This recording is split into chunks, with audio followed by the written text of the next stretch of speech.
80잔머리. 아빠 찍었어? 음.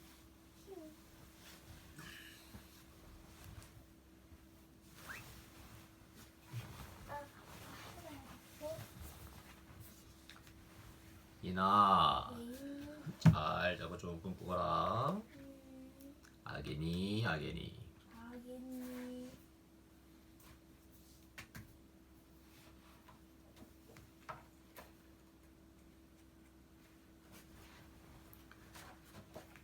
동물들의 나이 자랑. 인성 덕목 공평. 인성 열기. 이보게 내가 떡을 남겨왔네. 어서들 먹게나. 아유 더러워서 못 먹겠어. 이럴 줄 알았으면 처음부터 공평하게 나누어 먹을걸. 인성사전. 어느 쪽으로도 치우치지 않고 고른 것을 공평이라고 해요. 인성전래 사자성어. 어불성설. 말씀어 아니불 이룰 성 말씀설. 말이 조금도 사리와 이치에 맞지 않는다라는 뜻이에요. 두꺼비와 토끼가 찐 찹쌀을 절구에 넣고 콩콩 쳐서 쫄깃쫄깃 맛나는 찰떡을 만들었어요. 그때 떡 냄새를 맡은 호랑이가 한달음에 달려왔지요. 먹음직스러운 떡을 보자 호랑이는 군침이 돌았어요. 저 떡을 혼자 다 먹을 방법이 없을까? 그래서 꾀를 내었어요. 내기를 해서 이기면 떡을 모두 먹는 거다. 어흥. 두꺼비와 토끼는 사나운 호랑이 말이라 어쩔 수 없이 얼른 고개를 끄덕였어요. 가장 나이 많은 형님이 혼자서 떡 다 먹기. 호랑이가 어깨를 으쓱하며 말했어요. 나이라면 내가 가장 많을걸. 아주 먼 옛날 이 산이 생기던 날 내가 태어났으니까 말이야. 어흥. 그럼 내 자식뻘 되겠구먼. 내가 흙을 져 날라 이 산을 쌓았네. 토끼가 어른 흉내를 내며 말했어요. 그러자 두꺼비가 땅을 치며 통곡을 했어요. 아이고 가엾은 내 아들. 글쎄 내 아들놈이 토끼와 같이 흙을 나르다가 절벽에서 떨어져 죽고 말았다네. 토끼는 코를 움찔, 호랑이는 입을 쩝쩝. 첫 번째 내기에서는 두꺼비가 이겼어요. 두꺼비가 떡을 한 줌 떼어 먹으려는데 호랑이가 막아섰어요. 잠깐! 내기는 세 번은 해야지. 가장 높은 곳까지 올라갔다 온 놈이 혼자서 떡 다 먹기. 높은 곳이라면 나를 따르지 못할 걸세. 나로 말할 것 같으면 하늘 꼭대기까지 올라가서 하얀 구름을 똑 따서는 달콤 사르르 녹는 구름 과자를 만들어 먹곤 했다네. 누가 구름을 따가는가 했더니 그게 자네였구먼. 내가 그때 하늘 꼭대기에서도 가장 높은 산에 올라가서 누가 구름을 따가는지 지켜보고 있었네. 그때 내가 내려다보니 모두들 땀을 줄줄 흘리더구먼. 그래, 내가 하늘 꼭대기 위에서도 가장 높은 산 위에 가장 큰 나무에 올라가서 부채질을 해주었는데 기억 못하겠는가? 그때 내가 내려다보니 모두들 땀을 줄줄 흘리더구먼. 그래, 내가 하늘 꼭대기에서도 가장 높은 산 위에 가장 큰 나무에 올라가서 부채질을 해주었는데 기억 못하겠는가? 토끼는 뒷발로 옆구리를 톡톡, 호랑이는 앞발로 입가를 툭툭. 두 번째 내기에서도 두꺼비가 이겼지요. 가장 빨리 도착한 놈이 혼자서 떡 다 먹기. 호랑이는 공중공중, 토끼는 깡충깡충, 젖 먹던 힘까지 다 내어 달렸어요. 달리기라면 내가 최고지. 어흥, 이제 떡은 모두 내 차지다. 호랑이는 더 힘을 냈어요. 두꺼비가 제 꼬리에 매달려온 것도 까맣게 모르고요. 도착 지점에 다다르자 두꺼비가 호랑이 꼬리에서 폴짝 뛰어내려 가장 먼저 달려갔어요. 이제들 도착하는군. 난 아까워서 잠깐 눈 좀 붙였다네.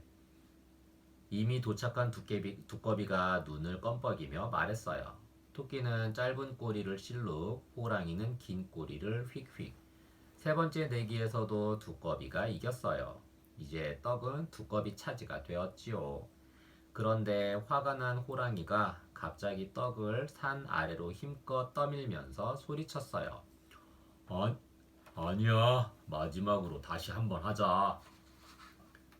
굴러가는 떡을 먼저 잡는 놈이 혼자서 떡 다 먹기. 어흥. 이 내기에서는 두꺼비가 절대로 이기지 못할 거야. 그러고는 두꺼비가 꼬리를 잡지 못하게 꼬리를 휙휙 저으며 재빠르게 뛰어갔어요.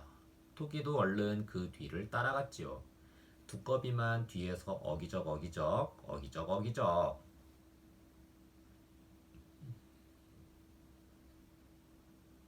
히히, 그놈 참 느리네. 이번에는 떡을 먹을 수 있겠구나. 호랑이와 토끼는 콧노래까지 부르며 달렸어요. 그런데 바로 그때 대굴대굴 대구르르 굴러가던 떡이 나뭇가지에 걸려 척 붙고 말았어요. 호랑이와 토끼는 그것도 모르고 달리고 또 달리기만 했지요. 맞아. 떡을 먼저 잡으면 혼자 다 먹는 거라 했지? 두꺼비는 떡을 쭉 떼어들고 오물오물 꼴깍, 오물오물 꼴깍, 우물우물 꿀꺽, 우물우물 꿀꺽 맛있게 먹었어요. 어찌나 많이 먹었던지 두꺼비의 두 눈이 쑥, 배가 불룩 튀어나왔죠. 두꺼비는 먹고 남은 떡을 등에 쩍 붙이고 어기적 산을 내려왔어요. 이보게 내가 떡을 남겨왔네. 어서들 들게나. 두꺼비 등에 찐득찐득 눌어붙은 떡에는 지늘기 덕지덕지, 파리가 앵앵, 쇠똥이 철퍼덕, 지렁이가 꿈틀꿈틀 달라붙어 있었어요. 호랑이와 토끼는 떡을 먹고 싶은 생각이 뚝 떨어졌어요. 그렇게 해서 두꺼비는 뿔룩 나온 배를 쓰다듬으며 호랑이와 토끼는 줄인 배를 움켜쥐고 집으로 돌아갔어요. 이야기 속 낱말 사전. 떡. 쌀이나 곡물을 이용하여 만드는 우리나라의 전통 음식이에요. 예로부터 잔치나 집안에 큰일이 있을 때 떡을 만들어 여러 사람이 나누어 먹었지요. 행사에 따라 그리고 절기나 명절에 따라 해먹는 떡의 종류가 달랐어요. 파리. 검은 빛을 띤 몸에 한 쌍의 날개, 짧은 더듬이, 뾰족한 주둥이를 가진 파리는 더운 여름철이면 더 자주 볼 수 있어요. 쓰레기통과 같은 더러운 곳에서 우리가 먹는 음식물로 날아드는 비위생적인 곤충이에요. 음식물에 파리가 붐비지 않도록 항상 보관에 유의해야 해요. 그렇지 않으면 파리로 인해 장티푸스, 콜레라, 소아마비 따위의 병에 걸릴 수 있어요. 절구. 곡식을 빻거나 찧으며 떡을 치기도 하는 기구예요. 통나무나 돌, 쇠 등으로 속을 우묵하게 만들어 곡식을 넣고 절구공이로 빻거나 찢지요. 찹쌀을 쪄서 절구에 넣고 절구공이로 여러 번 친 다음에 네모나게 썰어 고무를 묻히면 쫄깃쫄깃 맛있는 인절미가 되지요. 인성절레 요술항아리, 동물들의 나이 자랑이 담긴 나이 이야기. 설날 떡국을 먹고 나면 한 살씩 먹는 나이는 단순한 숫자가 아니에요. 한 해가 지날수록 나이에 걸맞은 생각과 행동을 갖추어야 하지요. 옛날 사람들이 생각했던 나이의 의미를 살펴보고 내 나이에는 어떤 생각과 행동을 해야 옳은지 알아보아요. 이야기 속 문화 산맥. 나이 이야기. 부록의 나이 혹은 꽃다운 이팔 청춘이라는 말을 들어본 적이 있나요? 옛날 사람들은 사람의 나이에 이렇게 의미를 붙여놓고 한 살 한 살 나이를 먹을 때마다 마음과 행동을 바르게 키울 것을 당부했어요. 나이에 어떤 의미가 담겨 있는지 살펴볼까요? 해제, 어린아이, 품에 안고 있어야 하는 나이라는 뜻이에요. 충년, 10세 안팎, 10살 안팎의 어린나이를 뜻하며 배울 것이 많은 순수한 시기예요. 28 청춘, 16세 무렵, 8이 둘이면 16, 봄처럼 싱그러운 나이예요. 부록, 40세, 어떤 것에도 유혹받지 않을 만큼 성숙한 나이라는 뜻이에요. 환갑, 61세, 태어난 해로부터 60년이 지나 다시 새로운 간지해를 맞는 해예요. 한 살에 돌잔치를 하듯 이때에도 환갑잔치를 열어요. 고희, 70세, 옛날에는 사람들이 70살을 넘겨 살기가 힘들었어요. 고희에는 예로부터 보기 드문 나이라는 뜻이 담겨 있어요. 백수, 99세, 백을 뜻하는 한자 일백백에서 하나를 뜻하는 한일을 빼면 99가 되고 백자가 되는 데서 유래했어요. 나이마다 열리는 잔치 이야기. 예나 지금이나 건강하게 오래 사는 것은 모든 사람들의 소망이에요. 그래서 사람들은 생일을 맞았을 때 음식을 차려놓고 축하하고 특정한 나이가 되었을 때에는 크게 잔치를 벌여 건강을 기원했어요. 백일잔치. 100일은 아기가 태어난 후 100일 동안 아무 탈 없이 건강히 자란 것을 축하하는 날이에요. 백설기 그리고 복숭아를 뺀 제철 과일로 생일상을 차리고 미역국 셋, 흰쌀밥 셋, 냉수 세 사발을 나란히 놓은 삼신상을 삼신할머니에게 바치며 아이의 건강을 기원했어요. 돌잔치. 아이가 태어나 첫 번째 맞는 생일이 바로 돌날이에요.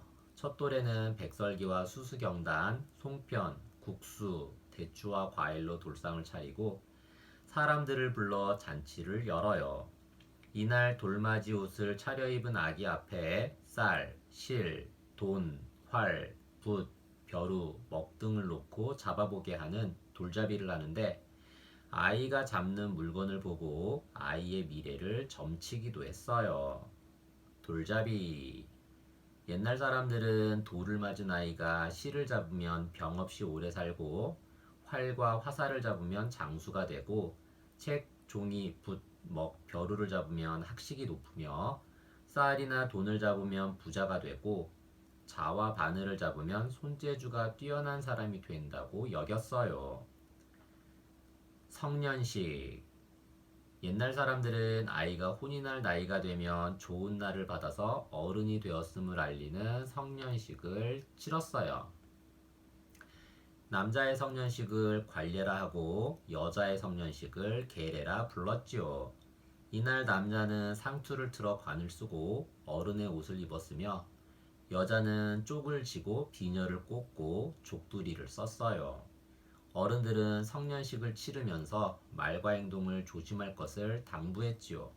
지금은 20살이 되는 해의 5월 셋째 주 월요일을 성년의 날로 정하고 축하해 주지요.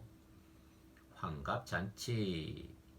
61살이 되는 생일날 큰 상을 차리고 자식들의 절과 술을 받으며 잔치를 벌였어요.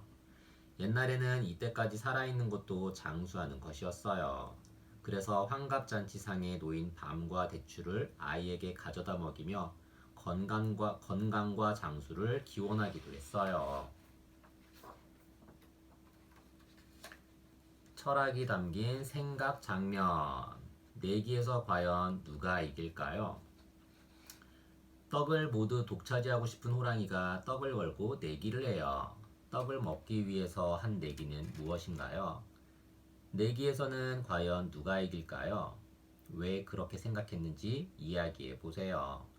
혹시 내기를 하지 않고도 떡을 먹을 수 있는 좋은 방법은 없을까요? 떡을 혼자서 다 먹기 위해 호랑이가 제안한 내기를 보고 앞으로 어떤 일이 벌어질지 추측해 보세요. 이야기의 내용과 꼭 맞을 필요는 없어요. 자유롭게 결말을 바꾸어도 좋아요. 모두가 떡을 맛있게 먹는 결말을 상상해 보는 것은 어떨까요? 생각이 담긴 장면 속에 새로운 생각을 가득 담아보세요. 이야기 속 속담 사전. 뛰는 놈 위에 나는 놈 있다. 아무리 뛰어난 사람에게도 그 위에 더 뛰어나고 훌륭한 사람이 있기 마련이야. 토끼와 호랑이가 아무리 빠르고 힘이 세어도 작고 볼품없지만 꽤 많은 나를 따라오지 못했잖아. 하지만 나도 긴장을 풀어서는 안 돼. 언젠가는 내 위를 나는 놈을 만날지도 모르니까 말이야. 알쏭달쏭 논술 산맥. 떡잔치가 열렸네. 혼자서 떡을 먹어버린 두꺼비가 미안한 마음에 호랑이와 토끼를 위해 여러 가지 전통떡을 만들었어요. 우리 전통떡의 이름과 그 안에 담긴 뜻을 살펴보아요. 진달래 화전. 3월 삼진날 우환을 없애고 소원 성취를 기원하며 해먹는 떡이에요. 약밥.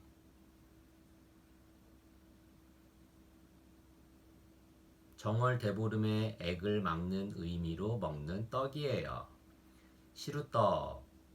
시루떡에 들어가는 붉은 팥이 나쁜 기운을 물리친다고 믿고 고사를 지낼 때 사용해요. 쑥떡. 한식에 쑥을 캐어 조상님께 먼저 올려 봄을 알리고 가족이 나누어 먹으며 건강을 기원해요. 인절미.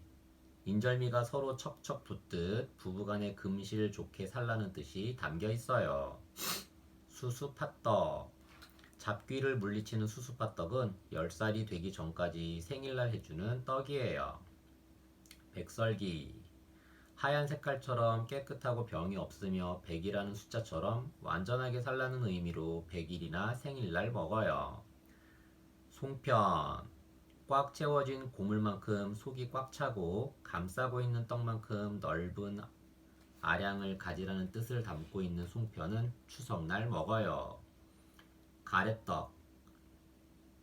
흰 빛깔만큼이나 깨끗한 몸과 마음으로 한 해를 살라는 의미를 담은 설날 먹는 떡이에요. 우리나라 사람들은 원시시대부터 떡을 만들어 먹었다고 해요.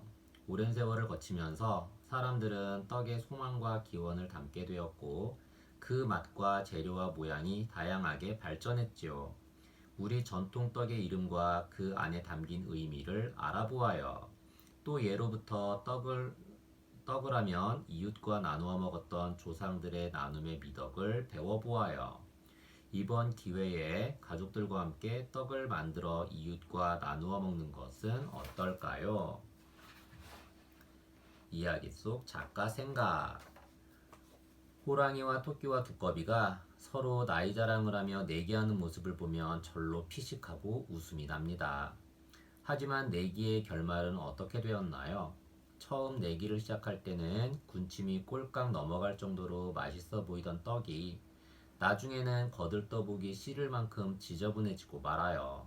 결국 호랑이는 제 꾀에 속아 맛조차 보지 못하게 되고 토끼 또한 덩달아 자기만 만든 떡을 맛보지 못하게 되지요. 비록 두꺼비는 떡을 독차지하고 먹었지만 다 식고 이리저리 구르며 더러워진 떡이 그리 맛있지는 않았을 거예요. 처음부터 떡을 함께 나누어 먹었다라면 어땠을까요? 호랑이와 토끼와 두꺼비는 떡을 맛있게 먹을 수 있었을 뿐만 아니라 셋의 우정도 돈독해졌을 거예요. 내가 가진 것을 누군가와 나누면 나의 몫이 줄어드는 게 아니에요. 오히려 2배, 3배의 기쁨이 되어 나에게 돌아온답니다. 여러분도 동물들의 나이 자랑을 읽고 나눔의 기쁨을 깨닫기 바랍니다. 글 작가 민수현. 인성 가꾸기. 공평이란 어느 쪽으로도 치우치지 않고 고른 것을 말해요. 공평에 관한 명언. 인생이란 결코 공평하지 않다. 이 사실에 익숙해져라. 세월은 누구에게나 공평하게 주어진 자본금이다. 이 자본을 잘 이용한 사람에겐 승리가 있다. 각자의 몫을 공평하게 나눌 줄 아는 것이 인이다.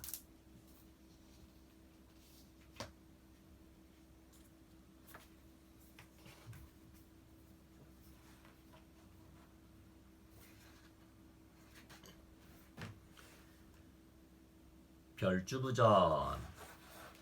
인성 덕목 칭찬. 인성 열기. 안녕하세요, 똑똑한 토선생님. 나보고 똑똑하다고 칭찬을 받으니 기분이 좋군. 인성사전. 좋은 점이나 착하고 훌륭한 일을 높이 평가하는 말을 칭찬이라고 해요. 인성전래 사자성어. 청산유수. 푸를 청, 매산, 흐를 유, 물수. 푸른 산의 맑은 물이라는 뜻으로 막힘없이 썩 잘하는 말을 비유적으로 이를 때 사용해요. 옛날 북쪽 바다에 물을 다스리는 용왕이 살고 있었어. 용왕은 땅 위에 비 내리는 일도 맡아 했는데 자주 깜빡깜빡 잊곤 했단다. 그럴 때마다 땅에는 심한 가뭄이 들었대. 하루는 옥황상제가 쩍쩍 갈라진 논밭을 보고는 벼락같이 화를 냈어. 용왕은 지금 무엇을 하고 있소? 어서 비를 내리시오. 깜짝 놀란 용왕은 황급히 구름에 올라탔어. 그리고 시원스레 비를 뿌렸지. 그런데 이게 웬일이래? 땅이 너무 메말라서 뿌연 흙먼지가 몽실몽실 용왕이 있는 곳까지 피어오른 거야. 그날 이후 용왕은 병에 걸려 앓아눕고 말았어. 용왕의 병은 아무리 좋은 약을 먹어도 도통 낫질 않는 거야. 소문을 듣고 멀리서 산신령이 찾아왔어. 용왕님의 병은 마른 땅의 흙먼지를 마셔 걸린 것이니 아무래도 땅에 사는 토끼의 간을 먹어야 나으실 듯하옵니다. 산신령의 말에 용왕은 귀가 솔깃하여 당장 신하들을 불러 모았어. 어서 땅 위로 가서 토끼를 잡아오너라. 용왕의 명령에 신하들은 슬금슬금 뒷걸음질을 쳤단다. 평생 물속에서만 살았기 때문에 땅 위로 가는 것이 엄두가 나지 않았지. 그런데 별주부인 자라가 앞으로 나서지 않겠어? 용왕님, 제게는 딱딱한 등딱지와 튼튼한 다리가 있사옵니다. 게다가 물속과 땅 위를 마음대로 돌아다닐 수 있으니 저를 보내주시면 반드시 토끼를 잡아오겠습니다. 용왕은 자라가 믿었지 않았지만 곧바로 길을 떠나게 했어. 용궁을 떠난 지 며칠 만에 자라는 땅 위에 다다랐어. 호호, 풀냄새가 아주 좋은걸. 한참을 두리번거리던 자라는 우적우적 풀을 씹고 있는 황소를 보았어. 헤헴, 이보시오. 혹시 토선생이 어디 있는지 아시오? 토선생? 아하, 토끼. 토끼를 찾으려면 저기 산으로 가야지. 자라는 넙죽 고맙다는 인사를 하고 산으로 향했어. 스륵스륵 풀숲을 헤치며 산을 향해 가는데 바위 옆에서 자기를 쏙 닮은 남생이를 만났어. 그런데 남생이가 기쁜 소식을 전해주었어. 내일 산속에서 동물들의 잔치가 벌어진다는 소식이었지. 자라는 일이 쉽게 풀리는 것 같아 절로 흥이 났어. 산속 동물들의 잔치는 정말 대단했어. 호랑이, 사슴, 여우 등 온갖 동물들이 다 모여있는 거야. 자라는 슬그머니 높은 바위 뒤로 몸을 숨기고는 용궁에서 가져온 토끼 그림을 펼쳐보았어. 그림 한번 보고 오른쪽으로 두리번, 그림 한번 보고 왼쪽으로 두리번, 두리번. 그러다가 딱 고개를 멈췄어. 맞다, 맞아. 바로 저기 있네. 길쭉길쭉 두 귀와 오물거리는 작은 입과 두리뭉술한 꼬리까지 영락없는 토끼였지. 자라는 너무 기뻐 덩실덩실 어깨춤을 추려다 꾹 참았어. 자라는 토끼에게 점잖게 인사를 건넸어. 안녕하시오. 나는 용궁에서 온 별주부 자라요. 달에서 방아를 찧었다던 토선생 아니시오? 토선생? 자라의 아는 척에 토끼는 재미있다는 듯 말을 받았지. 하긴 내가 달에서 온 지도 꽤 오래되어서 선생은 선생이지. 토끼가 우쭐거리자 자라도 은근히 나이 자랑을 하는 거야. 그렇다 치더라도 나이를 따진다면 내가 형님 소리를 들어 마땅하네. 옥황상제님이 별을 달 때 내가 그 별들을 은하수에 씻어드렸거든. 토끼도 자라에게 질세라 말을 받았지. 어허, 그때 옥황상제님의 사다리를 잡고 있던 게 바로 나라네. 옥신각신 나이 자랑을 하던 자라와 토끼는 결국 친구로 지내기로 했어. 여보게, 땅 위에서 살면 무엇이 좋은가? 땅 위의 생활이 궁금한 자라가 토끼에게 물었어.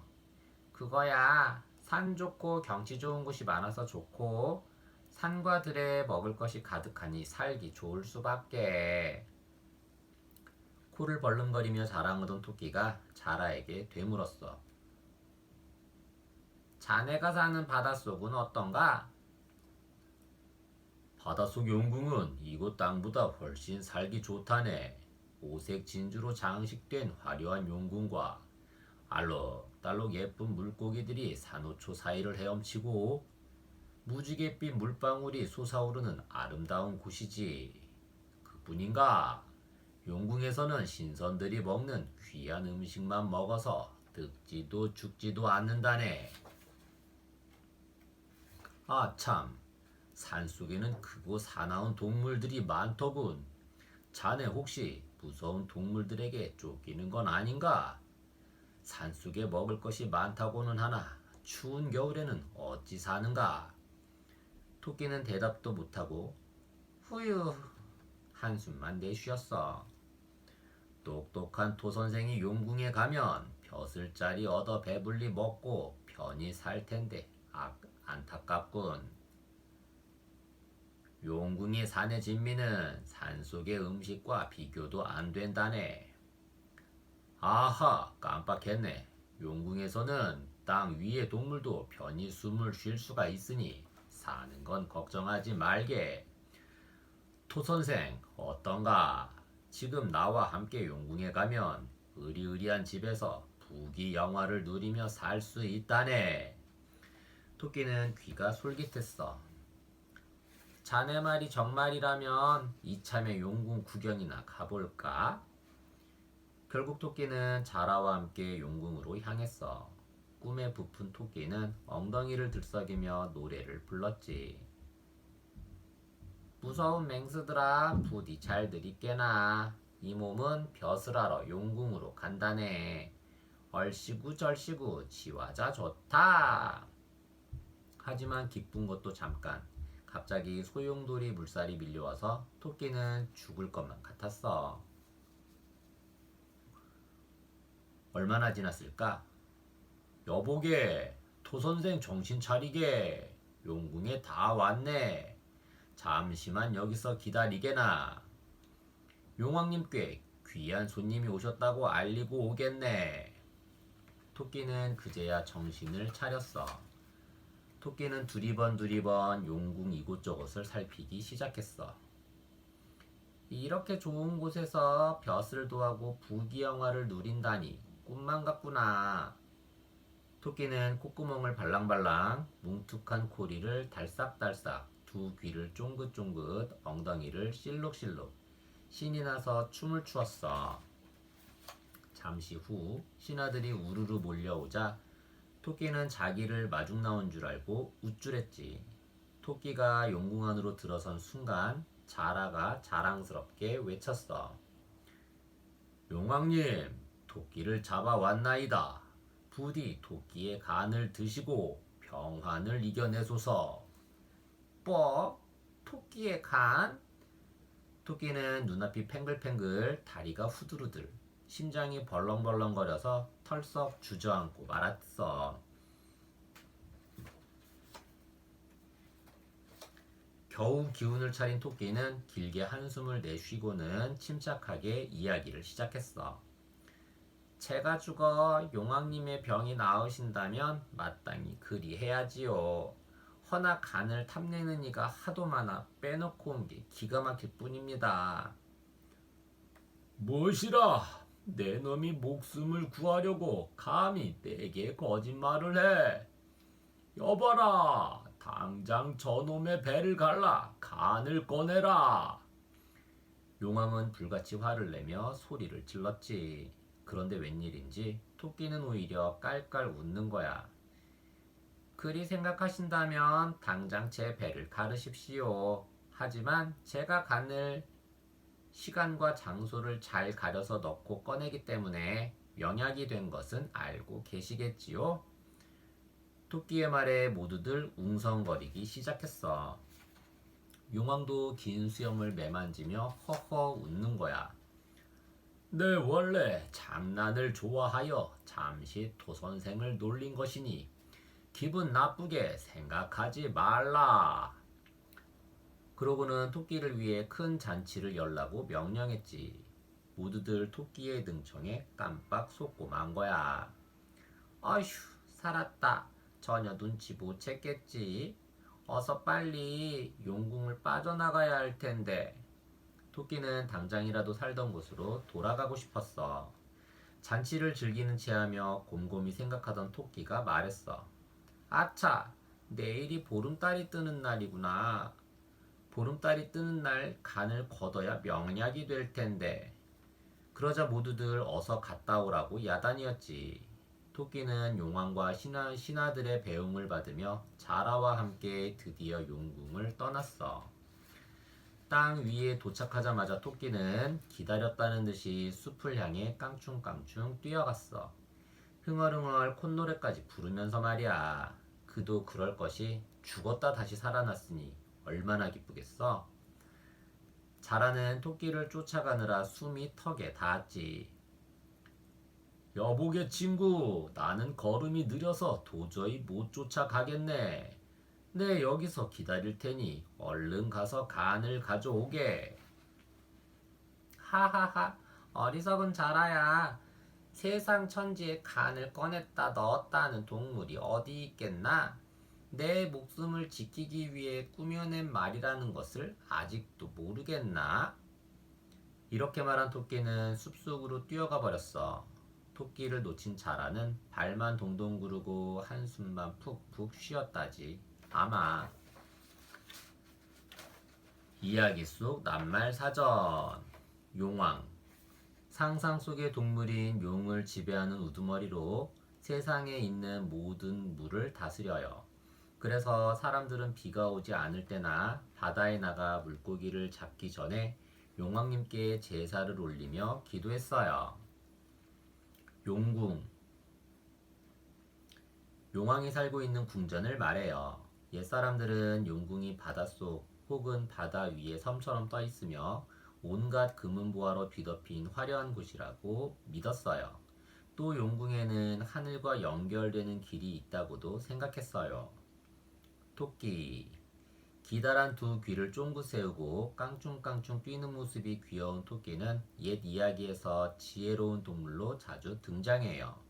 토끼를 통해서 지혜는 어떤 어려움도 이겨낼 수 있는 힘이라는 것을 깨닫게 해주지요. 인성절레 요술항아리 별주부전에 담긴 바다 이야기. 잠수함이나 잠수 장비가 없었던 옛날 사람들에게 바닷속 세상은 신비로운 곳이었어요. 옛날 사람들이 생각하는 바다는 어떤 곳이었는지, 그리고 바다에 무엇이 있고 바다에서 무엇을 얻었는지 바닷속 용궁을 다녀온 토끼에게서 들어보세요. 이야기 속 문화 산맥. 용궁을 다녀온 토선생. 토선생, 왜 불러? 어디 갔다 왔나? 아름다운 바닷속 용궁 갔다 왔지. 무얼 보고 왔나? 무얼 봤냐 하면 떼배. 떼배는 옛날에 바닷가에서 어부들이 타던 배예요. 제주도에서는 떼배에 줄을 묶어 해녀들이 물질, 바다에 들어가 해산물을 직접 따오는 것을 하는데 이용했어요. 해녀. 잠수 장비가 없던 옛날에도 깊은 바닷속에 내려가 해산물을 따오는 해녀가 있었어요. 해녀들은 맨몸으로 바닷속에 들어가 숨을 참으며 물질을 했다고 해요. 해녀는 얼마나 깊이 들어가는지, 얼마나 숨을 오래 참는지, 또 얼마나 해산물을 많이 캐는지에 따라 상군, 중군, 하군으로 나뉘었어요. 덕판배. 우리나라의 전통 배로 제주도와 같은 섬에서 주로 이용했어요. 덕판배는 신기하게도 못이나 줄을 사용하지 않고 나무를 서로 끼워 만들었어요. 이런 전통배가 만들어지기 전에는 통나무에 홈을 판 통나무배를 타고 다녔어요. 뗏목 닮은 떼배, 헤엄치는 해달, 넓적하다 넙치, 바다의 연 가오리, 도치 활짝 도세치, 물질하는 해녀, 바다의 정원 산호, 먹물 뿜는 문어, 다리 10개 오징어, 옆으로 걷는 꽃게, 젖먹이는 고래, 둥글둥글 보거, 풀을 청자 청어, 날개 돋은 날치, 어이쿠 무섭다 상어, 등이 굽은 새우. 이게 모두 바다에서 본 것들이라네. 토 선생, 왜 불러? 어디 갔다 왔나? 신기한 바닷속 용궁 갔다 왔지. 밥상. 딱딱한 거북의 등딱지를 귀갑이라고 불러요. 귀갑은 주로 고급 물건을 만들거나 귀한 상을 장식하는 재료로 쓰였어요.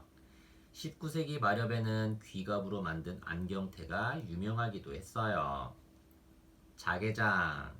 조개 껍데기의 안쪽을 잘 살펴보면 오묘한 빛깔이 나며 반짝여요.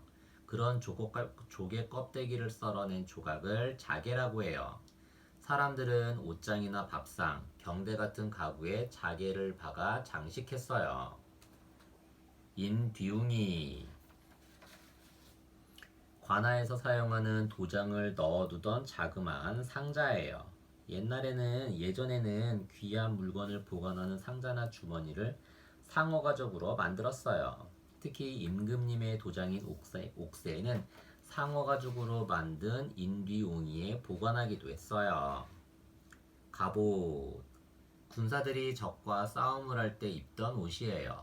여러 종류의 갑옷 중에서 특히 해달 털가죽이나 바다표범 털가죽으로 만든 갑옷은 잘 젖지 않고 튼튼했어요. 해달과 바다표범의 털가죽에는 기름이 스며들어 있기 때문이에요. 나각. 소라 껍데기로 만든 나각은 궁궐에서 음악을 할 때 쓰이는 악기예요. 뿌 하며 크고 웅장한 소리를 내는 나각은 껍데기의 크기에 따라 음의 높낮이가 달랐어요. 물고기. 사람들은 아주 먼 옛날부터 물고기를 잡고 조개를 캐고 해초를 따서 먹었어요. 바다에서 물고기를 잡을 때에는 주로 그물을 사용했는데 동해에는 명태, 서해안에는 조기를 많이 잡았어요. 옛날에서 잡히는 귀하고 맛 좋은 물고기는 먼저 임금님께 올렸지요. 거북 등딱지 밥상, 조개 자개 옷장, 상어 가죽 인비용이, 해달 털 가죽 갑옷, 소라 껍데기 나각, 그물 가득 물고기. 이게 모두 바다에서 가져온 것들이라네. 철학이 담긴 생각 장면. 토끼는 앞으로 어떻게 해야 할까요? 이제 토끼는 죽은 목숨이나 다름없어요. 토끼는 왜 이곳까지 오게 된 걸까요? 분명히 토끼를 꿰어온 자라만의 잘못은 아닐 거예요. 토끼에게 어떤 잘못이 있었는지 말해보세요. 또 토끼가 달아날 방법은 없는 걸까요? 토끼가 살아날 방법을 잘 생각해보고 토끼에게 살짝 귀띔해 주세요. 지금까지의 이야기를 떠올려보며 자라의 말에 의심 없이 따라온 토끼의 질문에 대해 이야기해보세요. 토끼는 어떻게 해야 다시 살던 곳으로 돌아갈 수 있을까요? 이 이야기의 결말은 누구나 잘 알고 있을 거예요. 하지만 자유로운 상상으로 다른 결말을 만들어 본다면 어떨까요? 사실은 제가 땅에서 용한 의원이랍니다. 제가 진맥을 봐드리고 제 간보다 더 좋은 약을 지어드리겠습니다. 와 같이 이야기의 결말을 바꾸어 보세요. 이야기 속 속담 사전. 하늘이 무너져도 솟아날 구멍은 있다. 아무리 어려운 일이라도 해결할 방법은 있기 마련이지. 나를 봐. 꼼짝없이 용왕님께 간을 내어놓고 죽을 뻔했는데 이렇게 살아있잖아. 정신을 똑바로 차리면 안 되는 일은 없다고. 알쏭달쏭 논술 산매. 무엇이 있을지 상상하기. 토끼를 놓친 자라는 바다로 돌아가 깊은 굴 속에 숨어버렸어요. 그런데 토끼가 용왕님의 병을 낫게 해줄 명약을 자라에게 보내왔어요. 토끼가 보낸 마지막 상자 안에 무엇이 들어있는지 하나하나 살펴보았어요. 그리고 마지막 상자에는 무엇이 들어있을지 자유롭게 상상해 보세요. 산삼. 산에서 저절로 자라난 인삼으로 산의 전기를 받고 자라서 약효가 오래 좋아요. 예로부터 지금까지 만병통치약으로 알려져 있어요. 밥. 밥이 보약이야 라는 말을 들어본 적이 있나요? 있지요? 하루 3끼 꼬박꼬박 밥을 잘 챙겨 먹고 적당히 운동을 한다면 튼튼한 몸을 유지할 수 있어요. 영지버섯. 오래 산다는 십장생 중 하나예요. 그래서 영지버섯은 먹으면 늙지도 죽지도 않는다는 불로초로도 널리 알려져 있어요. 벌꿀. 벌이 꿀에서 따 모은 거예요. 예로부터 하늘의 이슬, 신들의 음식이라고 불릴 정도로 귀하게 여겼어요. 이야기의 결말을 더 이어서 꾸며보고 동시에 우리 몸에 좋은 음식에 대해서도 알아보는 활동이에요. 별주부전의 다른 이야기 중에는 자라가 토끼를 놓치고 용궁으로 돌아가는 길에 산신령에게 얻은 산삼으로 용왕의 병을 고친다는 결말도 있어요. 마지막 상자에는 무엇이 들어있을지 상상해보고 왜 그렇게 생각하는지 말해보세요. 마지막 상자에는 꼭 좋은 것만 들어있는 것은 아닐 거예요. 토끼가 용왕과 자라를 골탕 먹일 양을 넣었을지라도 몰라요. 쇠똥 같은 걸 말이에요. 상상은 언제나 자유니까요. 전래랑 명작이랑 인어공주. 별주부전과 명작동화 인어공주는 바닷속 이야기예요. 다음 인어공주의 그림을 보고 상상력을 키워보세요. 인어공주는 배 갑판 위에 있는 왕자를 보고 한눈에 반했어요. 인어공주는 바다에 빠진 왕자를 구했어요. 인어공주는 마녀가 주는 약을 먹고 사람이 되었지만 아내에게는 목소리를 빼앗겼어요. 사람이 된 인어공주는 왕자와 함께 궁전에 살았어요. 왕자는 이웃나라 공주와 결혼식을 올렸어요. 인어공주는 다음날 아침이면 물거품이 될 운명에 놓였어요. 언니들은 공주에게 칼로 왕자의 심장을 찌르면 다시 인어가 될 수 있다고 말했어요. 하지만 왕자를 찌를 수 없었던 인어공주는 칼을 버리고 바다로 뛰어들었어요. 인어공주는 하늘로 올라가 공기의 요정이 되었어요.